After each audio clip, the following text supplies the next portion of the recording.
ನಮಸ್ಕಾರ ಎಲ್ರಿಗೂ. ಹೊಸಬರು ನನ್ನ ಚಾನಲ್ ನೋಡ್ತಿದ್ರೆ ಸಬ್ಸ್ಕ್ರೈಬ್ ಮಾಡ್ಕೊಂಡು ವಿಡಿಯೋ ನೋಡಿ, ಹಾಗೆ ಒಂದು ಲೈಕ್ ಕೊಡಿ. ನಾನು ಹಾಕೋ ವಿಡಿಯೋಯಿಂದ ನಿಮಗೆ ಉಪಯೋಗ ಇದೆ ಅನಿಸಿದ್ರೆ ಬೇರೆಯವ್ರಿಗೂ ಶೇರ್ ಮಾಡಿ. ಬನ್ನಿ ಇವತ್ತಿನ ವ್ಲಾಗ್ ಸ್ಟಾರ್ಟ್ ಮಾಡೋಣ. ಗಾರ್ಡನ್ನಲ್ಲಿ ತರಕಾರಿ ಗಿಡ ಇಲ್ಲದೇ ಗಾರ್ಡನ್ನೇ ಬೋಳ್ ಥರ ಕಾಣಿಸುತ್ತೆ. ಹಂಗಾಗಿ ಇವತ್ತು ಸ್ವಲ್ಪ ತರಕಾರಿ ಬೀಜ ಎಲ್ಲ ಇಡೋಣ ಅಂದ್ಬಿಟ್ಟು ಮುಂಚೆನೇ ಪಾಟೆಲ್ಲ ರೆಡಿ ಮಾಡಿ ಇಟ್ಟಿದ್ದೀನಿ. ಅಂದರೆ ಇವತ್ತು ಯಾವ್ಯಾವ ತರಕಾರಿ ಬೀಜ ಇಡ್ತೀನಿ ಅಂತ ನೋಡೋಣ. ಈ ಥರ ತರಕಾರಿ ಎಲ್ಲನೂ ಸುಲಭವಾಗಿ ನಾವೇ ಬೆಳ್ಕೋಬೋದು. ಇದು ಬೀನ್ಸು ಅಂದರೆ ಲಾಂಗ್ ಬೀನ್ಸ್ದು ಇದು ಅಡ್ಲಕಾಯಿ, ಇದು ಹೀರೆಕಾಯಿ, ಇದು ಹಲಸಂಡೆಕಾಯಿ, ಇದು ತುಪ್ಪದ ಹೀರೆಕಾಯಿ, ಇದು ಹಾಗಲಕಾಯಿ, ಇದು ಅವರೆಕಾಯಿ ಬೀಜ, ಇದು ಲಾಂಗ್ ಬೀನ್ಸು ಅಂತಾರೆ ನೋಡಿ, ಆ ಥರ ಇದು ಒಂಥರ ಚೊಟ್ಟು ಥರ ಬರುತ್ತಲ್ಲ ಅದು, ಇದು ಒಂಥರ ಚಪ್ಪರದ ಅವರೆಕಾಯಿ, ಇದು ಒಂಥರ ಚಪ್ಪರದ ಅವರೆಕಾಯಿ, ಇದು ಚೌಳೆಕಾಯಿ ಅಂತಾರೆ ನೋಡಿ, ನಾವು ಗೋರಿಕಾಯಿ ಅಂತೀವಿ, ಅದು ಇದು ಇನ್ನು ಮೂಲಂಗಿ, ಇನ್ನು ಇದು ಶಂಖಪುಷ್ಪವಿನ ಬೀಜ. ಇದಿಷ್ಟು ಇವತ್ತು ತರಕಾರಿದು ನೋಡಿ. ಮೊದಲೇ ನಾನು ಇದು ಚೀಲದಲ್ಲಿ ಸ್ವಲ್ಪ ಗಾರ್ಡನ್ ವೇಸ್ಟು ಎಲ್ಲನೂ ತುಂಬಿಸಿ ಇಟ್ಟಿದ್ದೆ. ಅದು ಚೆನ್ನಾಗೇ ಸ್ವಲ್ಪ ಕೊಳೆತ ಮೇಲೆ ಇವಾಗ ನಾನು ಈ ತರಕಾರಿ ಬೀಜಗಳನ್ನ ಇಡ್ತಿದ್ದೀನಿ. ಅಂದರೆ ಅಲ್ಲಿ ಸ್ವಲ್ಪ ಸೊಪ್ಪಿನ ಬೀಜ ಹಾಕೋದಕ್ಕೂ ಪಾಟ್ ರೆಡಿ ಮಾಡಿ ಇಟ್ಟಿದ್ದೀನಿ, ಮತ್ತು ತರಕಾರಿ ಬೀಜ ಹಾಕೋದಕ್ಕೂ ರೆಡಿ ಮಾಡಿ ಇಟ್ಟಿದ್ದೀನಿ. ಅಂದರೆ ಈ ತರಕಾರಿ ಎಲ್ಲ ಬೆಳೆಯೋದಕ್ಕೆ ಈ ಥರ ಚೀಲಗಳೇ ಬೆಸ್ಟು ಅಂತ ನನ್ನ ಅನಿಸಿಕೆ. ಹಂಗಾಗಿ ನೋಡಿ ನಾನು ಹೆಚ್ಚಾಗಿ ಚೀಲಗಳಲ್ಲೇ ಹಾಕೋದು. ಈ ಹೀರೆಕಾಯಿ ಆಗಿರ್ಬೋದು ಮತ್ತು ಬೇರೆ ಏನಾದರೂ ತರಕಾರಿಗಳನ್ನ ಈ ಥರ ಚೀಲದಲ್ಲೇ ಹಾಕೋದು. ನೋಡಿ ಈ ಚೀಲ ಎಲ್ಲ ರೆಡಿ ಮಾಡಿ ಇಟ್ಟಿದ್ದೆ ನಾನು. ಇದನ್ನು ಅಂದರೆ ಇದು ಹೀರೆಕಾಯಿ ಬೀಜನ ಈ ಚೀಲದಲ್ಲಿ ಇಡ್ತಾ ಇದ್ದೀನಿ. ನೀವು ಇದು ತರಕಾರಿ ಬೀಜ ಇಡಬೇಕಾದ್ರೆ ನೋಡಿ, ಅಲ್ಲಿ ಮುಂದೆ ಚೂಪಿಗಿರುತ್ತಲ್ಲ ಅದು ಮೇಲೇ ಬರಬೇಕು. ಯಾಕೆಂದರೆ ಅಲ್ಲೇ ಮೊಳಕೆ ಎಲ್ಲ ಬಂದು ನಮಗೆ ಸಸಿಗಳು ಬರೋದು. ಹಾಗಾಗಿ ಅದನ್ನು ಉಲ್ಟಾ ಇಡ್ತು ಅಂದರೆ ನಿಮಗೆ ಅದು ಸಸಿ ಬರೋದಿಲ್ಲ. ಗಾರ್ಡನಲ್ಲಿ ಯಾವಾಗಲೂ ತರಕಾರಿಗಳು ಇದ್ದೇ ಇರೋದು. ಈ ನಡುವೆ ಅಂತೂ ತರಕಾರಿ ಗಿಡನೇ ಇಲ್ದಂಗೆ ಆಗ್ಬಿಟ್ಟೈತೆ. ಹಂಗಾಗಿ ಇವತ್ತು ಸ್ವಲ್ಪ ಸಮಯ ಮಾಡಿಕೊಂಡು ಆ ತರಕಾರಿ ಬೀಜ ಎಲ್ಲ ಇಡೋಣ ಅಂದ್ಬಿಟ್ಟು ರೆಡಿ ಮಾಡ್ತಾ ಇದ್ದೀನಿ. ಅಂದರೆ ಒಂದು 3-4 ಚೀಲದಲ್ಲಿ ನಾನು ಇದು ಹೀರೆಕಾಯಿನ ಬೀಜ ಇಟ್ಟಿದ್ದೀನಿ. ಒಂದೊಂದು ಥರ ತರಕಾರಿನೇ ನಾನು 2-3 ಚೀಲದಲ್ಲಿ ಮತ್ತು ಖಾಲಿ ಇರೋಂತಹ ಪಾಟ್ಗಳಲ್ಲಿ ಈ ಥರದಲ್ಲಿ ಇಟ್ಟಿರ್ತೀನಿ. ಏಕೆಂದರೆ ನಮಗೆ ಒಂದು ಪಾಟಲ್ಲಿ ಸಸಿ ಬಂದಿಲ್ಲ ಅಂದ್ರೂ ಇನ್ನೊಂದು ಪಾಟಲ್ಲಾದರೂ ಬಂದಿರುತ್ತಲ್ಲ. ಹಾಗಾಗಿ ನಾನು ಹೆಚ್ಚಾಗಿ ಇದೇ ರೀತಿಯೇ ಮಾಡೋದು. ತರಕಾರಿ ಎಲ್ಲ ಬೆಳೆಯೋದಕ್ಕೆ ಸಪ್ರೇಟಾಗಿ ಪಾಟೇ ಬೇಕು ಅಂತ ಏನೂ ಇಲ್ಲ. ನೀವು ಇವಾಗ ಏನಾದರೂ ಗಿಡ ಹಾಕಿರ್ತೀರ, ಆ ಗಿಡದಲ್ಲಿ ಒಂದು ಮಧ್ಯೆ ಜಾಗ ಇರುತ್ತೆ ನೋಡಿ, ಸುತ್ತಲೂ ಜಾಗ ಇರುತ್ತಲ್ಲ, ಆ ಜಾಗದಲ್ಲೂ ಸಹ ನೀವು ಸೈಡಲ್ಲಿ ಒಂದೊಂದು ತರಕಾರಿ ಬೀಜ ಇಟ್ಕೊಂಡ್ರೂ ಆಗುತ್ತೆ. ಜಾಗನೂ ಸೇವ್ ಆಗುತ್ತೆ, ನಮಗೆ ತರಕಾರಿನೂ ಸಿಕ್ಕದಂಗೆ ಆಗುತ್ತೆ, ಬೇರೆ ಗಿಡನೂ ಸಹ ಬೆಳೆಯುತ್ತೆ.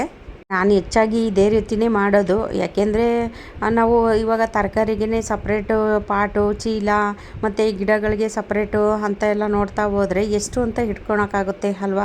ಹಾಗಾಗಿ ನಮಗೆ ಈಗ 2 in 1 ಆಗೂ ಸಹ ಆಗುತ್ತೆ. ಈಗ ಗಿಡದ ಪಾಡಿಗೆ ಗಿಡ ಬೆಳೀತಾ ಹೋಗುತ್ತೆ, ನಮಗೆ ತರಕಾರಿ ಪಾಡಿಗೆ ತರಕಾರಿ ಸಿಗ್ತಾನೆ ಇರುತ್ತೆ.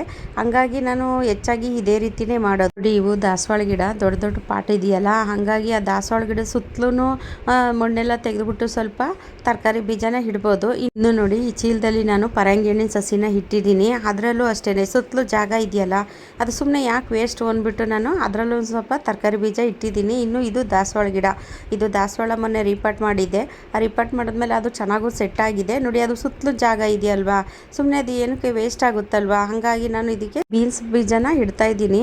ಈ ತರಕಾರಿಗಳನ್ನ ನೀವು ಒಂದು ಸತಿ ಇಟ್ಟರೆ ಅದು ಪದೇ ನಾವೇನೇ ಬೀಜಗಳನ್ನ ಮಾಡ್ಕೋಬೋದು. ಹೊರಗಡೆಯಿಂದ ತರಬೇಕು ಅನ್ನೋಂಥ ಏನೂ ಅವಶ್ಯಕತೆ ಇರಲ್ಲ. ನಾನು ಇದೇ ರೀತಿಯೇ ಹೆಚ್ಚಾಗಿ ಮಾಡ್ಕೊಳ್ಳೋದು. ಮತ್ತು ಬೇರೆಯವ್ರಿಗೂ ಸಹ ನಾನು ತರಕಾರಿ ಬೀಜಗಳನ್ನೂ ಕಳಿಸಿದ್ದೀನಿ. ನೋಡಿ, ಈ ಥರ ನೋಡಿ ಸುತ್ತಲೂ ಒಂದೊಂದು ಕಾಳನ್ನ ಇಟ್ಬಿಟ್ಟು ಅದ್ರ ಮೇಲೆ ಮಣ್ಣು ಮುಚ್ಚಿತು ಅಂದರೆ ನಮ್ಗೆ ತರಕಾರಿ ಬೀಜನೂ ಬೆಳೆಯುತ್ತೆ, ಮತ್ತು ಈ ದಾಸವಾಳ ಗಿಡನೂ ಬೆಳೀತಾ ಹೋಗುತ್ತೆ. ನೋಡಿ, ಇದು ಅಷ್ಟೇ ನೋಡಿ, ಮಲ್ಲಿಗೆ ಗಿಡ ಸುತ್ತಲೂ ನೋಡಿ ಜಾಗ ಖಾಲಿ ಇದೆ. ಈ ಥರ ಮಾಡ್ಕೋಬೇಕು ನಾವು. ಸಪ್ರೇಟಾಗಿ ಅಂತಲೇ ಏನು ಇಡೋ ಅಂಥ ಅವಶ್ಯಕತೆ ಏನೂ ಇರೋದಿಲ್ಲ. ನೋಡಿ, ಆ ಮಲ್ಲಿಗೆ ಗಿಡ ಅದ್ರ ಪಾಡಿಗೆ ಅದು ಇರುತ್ತೆ. ಈಗ ನಾವು ಇದಕ್ಕೆ ಸ್ವಲ್ಪ ತರಕಾರಿ ಬೀಜ ಎಲ್ಲ ಇಟ್ಟು ಅಂದರೆ ಸುತ್ತಲೂ ನಮಗೆ ತರಕಾರಿನೂ ಸಿಗುತ್ತೆ, ಮಲ್ಲಿಗೆ ಗಿಡನೂ ಬೆಳೆಯುತ್ತೆ, ಮತ್ತು ಬೇರೆ ಗಿಡಗಳು ಪಾಟ್ ಖಾಲಿ ಇರುತ್ತಲ್ಲ ಅದರಲ್ಲಿ ಹಾಕ್ಕೊಂಡ್ರು ಬೇರೆ ಗಿಡನೂ ಬೆಳೆಯುತ್ತೆ, ನಮಗೆ ತರಕಾರಿಗಳೂ ಸಹ ಸಿಗುತ್ತೆ. ನಮಗೆ ಹೆಚ್ಚು ಜಾಗ ಇಲ್ಲ ಮತ್ತು ಪಾಟೆಲ್ಲ ಇಟ್ಕೊಳಕ್ಕೆ ಆಗೋದಿಲ್ಲ ಅನ್ನೋಂಥವ್ರು ಈ ಥರ ಎಲ್ಲ ಮಾಡ್ಕೊಳ್ಳಿ, ಈಸಿಯಾಗೂ ಸಹ ಬೆಳೆಸ್ಕೋಬೋದು.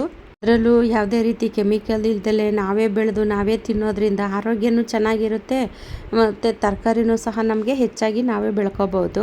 ಗಾರ್ಡನ್ನಲ್ಲಿ ಈ ಸರಿನೇ ಈ ಥರ ತರಕಾರಿ ಗಿಡಗಳು ನನ್ನ ಗಾರ್ಡನಲ್ಲಿ ಇಲ್ಲದೆ ಇರೋ ಥರ ಆಗಿರೋದು. ಯಾವಾಗಲೂ ಗಾರ್ಡನಲ್ಲಿ ಇದ್ದೇ ಇರೋವು ಯಾವುದಾದ್ರೂ ಒಂದೊಂದು ತರಕಾರಿ ಗಿಡಗಳಂತೂ ಇದ್ದೇ ಇರ್ತಿತ್ತು.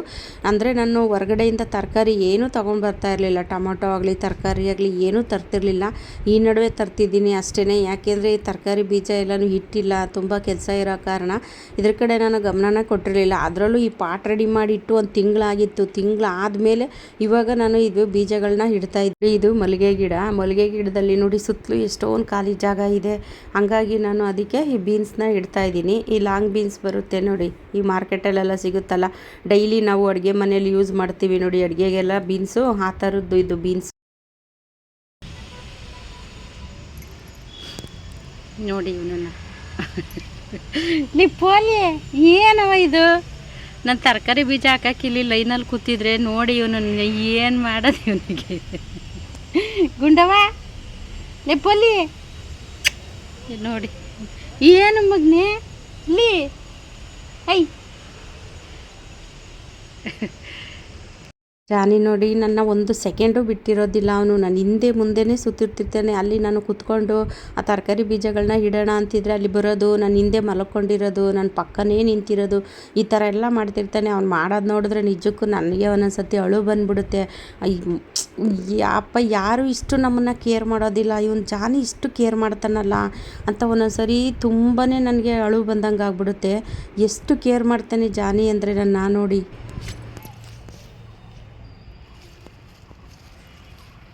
ನೋಡಿ ಇವನಿಗೆ ನಾನು ಏನು ಮಾಡೋಣ ಯಪ್ಪ. ನೋಡಿ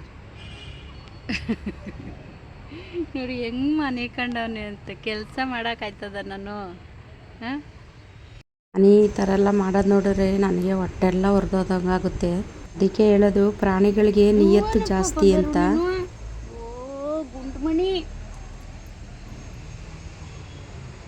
ಆ ಜನ್ಮದ ಋಣಾನು ಬಂದನೋ ಏನೋ ಗೊತ್ತಿಲ್ಲ. ಈ ಜನ್ಮದಲ್ಲಿ ಜಾನಿ ನಾಯಿ ರೂಪದಲ್ಲಿ ಬಂದು ನನ್ನ ಜೊತೆ ಇದ್ದಾನೆ, ನಮ್ಮ ಮನೆಯೂ ಸೇರ್ಕೊಂಡಿದ್ದಾನೆ. ನಾನು ಒಂದೊಂದು ಟ್ರೇ ಮೊಟ್ಟೆ 15 ದಿನಕ್ಕೊಂದ್ಸತಿ ಅವನಿಗೆ ನಾನು 30 ಮೊಟ್ಟೆ ತಂದಿಟ್ಕೊತೀನಿ. ಮತ್ತು ತುಪ್ಪನೂ ಅಷ್ಟೇ, ನಾನು ತುಪ್ಪ ಬೆಣ್ಣೆ ಇದೆಲ್ಲ ನಾನು ತಿನ್ನೋದಿಲ್ಲ. ಜಾನಿಗೆ ಅಂತಲೇ ನಾನು ನಂದಿನಿ ತುಪ್ಪ ತಂದು ಇಟ್ಟಿರ್ತೀನಿ. ಅವನಿಗೆ ನಾನು ತುಪ್ಪ ಅನ್ನ ಇದೆಲ್ಲನೂ ಕಲಿಸ್ಬಿಟ್ಟು ಹಾಕ್ತೀನಿ. ಒಂದೊಂದು ಸರಿ ನಾವೆತ್ತ ಮಕ್ಕಳೇ ನಮ್ಮನ್ನು ಇಷ್ಟು ಕೇರ್ ಮಾಡೋದಿಲ್ಲ, ನಾವು ಹೇಳಿದ ಮಾತು ಕೇಳೋದಿಲ್ಲ. ಆದರೆ ಜಾನಿ ನೋಡಿ ನಾನು ಹೇಳಿದ ಮಾತೆಲ್ಲ ಕೇಳ್ತಾನೆ. ನಾನು ಮೇಲೆ ಗಾರ್ಡನಲ್ಲಿ ಕೆಲಸ ಮಾಡ್ತಾಯಿದ್ರೆ ಕೆಳಗಡೆ ಹೋಗ್ಬಿಡ ಕಣಪ್ಪ ಅಂದ್ರೂ ಹೋಗೋದಿಲ್ಲ, ಅವನು ಅಲ್ಲೇ ಇರ್ತಾನೆ. ಅದರಲ್ಲೂ ನಾನು ಟೆರೆಸ್ಸಿಂದ ಮನೆಗೆ ಬರಬೇಕಾದ್ರೆ ಬರ್ತಿದ್ದಾಳೋ ಇಲ್ವೋ ಅಂತ ಹಿಂದೆ ಎಲ್ಲ ತಿರುಗಿ ನೋಡ್ತಾನೆ. ಅದಕ್ಕೆ ಹೇಳೋದು ಮನುಷ್ಯನಿಗೆ ನಿಯತ್ತಿರಲ್ಲ, ನಾವು ಎಷ್ಟೇ ಮಾಡಿದ್ರೂ ಮನುಷ್ಯನಿಗೆ ನಿಯತ್ತಿರಲ್ಲ. ಅದೇ ಪ್ರಾಣಿಗಳಿಗೆ ನೋಡಿ ಎಷ್ಟು ನಿಯತ್ತಿರುತ್ತೆ. ಅದಕ್ಕೆ ಉದಾಹರಣೆ ನಮ್ಮ ಜಾನಿನೇ. ನಾನು ಈಗ ಈ ಪಾಟ್ ಖಾಲಿ ಇರೋಂತಹ ಎಲ್ಲ ಪಾಟ್ಗಳಿಗೂ ನಾನು ಇದು ತರಕಾರಿ ಬೀಜಗಳನ್ನ ಇಡ್ತಿದ್ದೀನಿ. ಕೆಲವೊಂದು ಪಾಟ್ಗೆ ಮೂಲಂಗಿ ಮತ್ತು ಬೀನ್ಸು ಈ ಥರ ಎಲ್ಲ, ಮತ್ತು ಚಪ್ಪರದವರೆಕಾಯಿ ಈ ಥರ ಬೀಜಗಳೆಲ್ಲನೂ ಇಟ್ಟಿದ್ದೀನಿ. ಬರಬೇಡ ಹೋಗು ನೀನು ಅಂತ ಬೈದಿದ್ದಕ್ಕೆ ಹೋದ, ಮತ್ತೆ ಬಂದಿದ್ದಾನೆ ನೋಡಿ. ನೋಡಿ ಏನು ನಿನ್ನ ಕತೆ? ಹಾಂ